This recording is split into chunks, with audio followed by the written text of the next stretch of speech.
Lead source tonight is one of the 7 Democrats who voted to confirm Kristi Noem, but is now calling for her to go. Pennsylvania Senator John Fetterman joins me now. And thank you, Senator, for being here. Why do you believe that Secretary Noem should be fired? Well, I mean, for multiple reasons right now. I voted for her because I'm on the Homeland Security and I'm also the ranking member on the Border Security Subcommittee. So I hope to have a relationship and work together because we would believe in securing our border and deporting the criminals and having an ongoing dialogue. That's the way things work in Washington, D.C. And clearly the way things continue to deteriorate, and now actually what happened in Minneapolis, it's been very clear. They've created a dangerous and ungovernable situation that made civilians, law enforcement, and agents unsafe, and created now and resulted in now 2 deaths of American citizens at this point. If President Trump doesn't fire her, would you support those efforts that are underway to impeach her and remove her? I mean, you can impeach a ham sandwich. That's not going to go anywhere. Where there won't be any votes. The same thing happened with Mayorkas. Mayorkas, again, I thought he was incompetent, and I think he should have been fired. Honestly, for us. But now, whether you impeach or not, there won't be a votes, and it's just going to be more of a statement. I think, calling the president to fire her, that's about as strong as it probably gets. That. I mean, I don't think it's necessarily illegal, but it's just incompetence, gross incompetence. Whether we had what I believe with Mayorkas, again, what happens went out with Noem.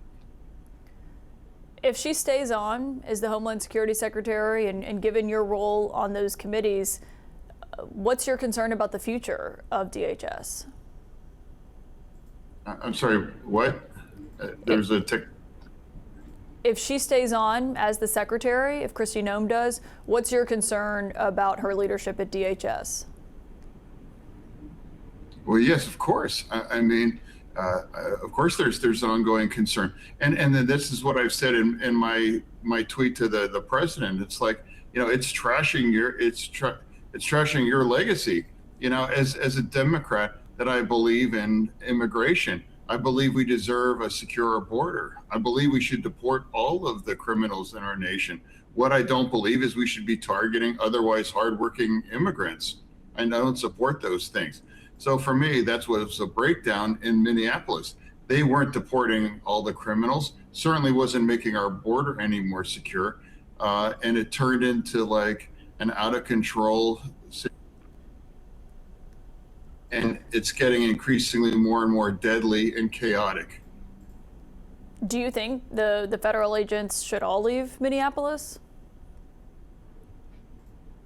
I do think you need a reset at this point. I don't think at this point anything more productive can continue, because you can't control it, you can't govern it, and so why would you at this point maintain and push such a very bad situation?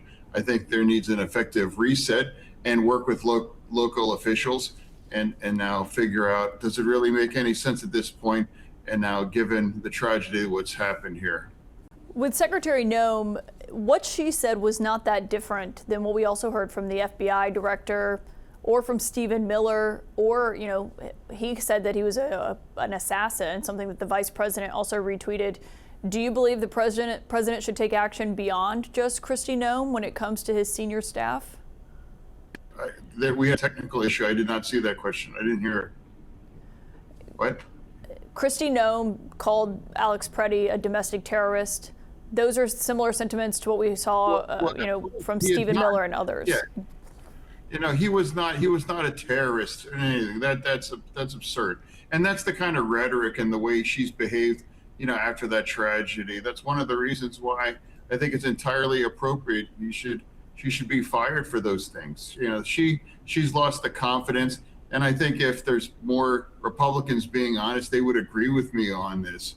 I mean, I know there's plenty of Democrats, with Mayorkas, he was incompetent and he really should go, but they were afraid to really speak out.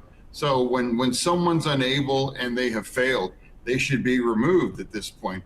And I warned that it would cost us the election because the border was a failure. So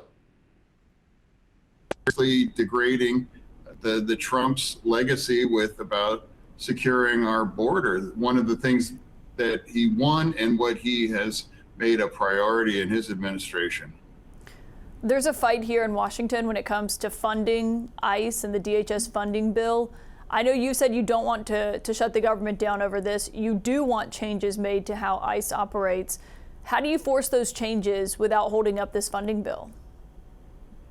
Well, I mean, I want everybody to know that vote will not have any impact on the funding for ICE at this point.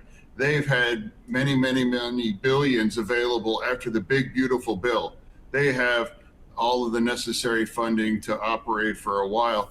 And that big, beautiful bill, I did not vote for that. Not a single Democrat in DC voted for those things. So for now, I do hope they're able to unbundle all those bills, and I think virtually everyone would quickly pass 5 of them, and it's all going to come down to that one bill.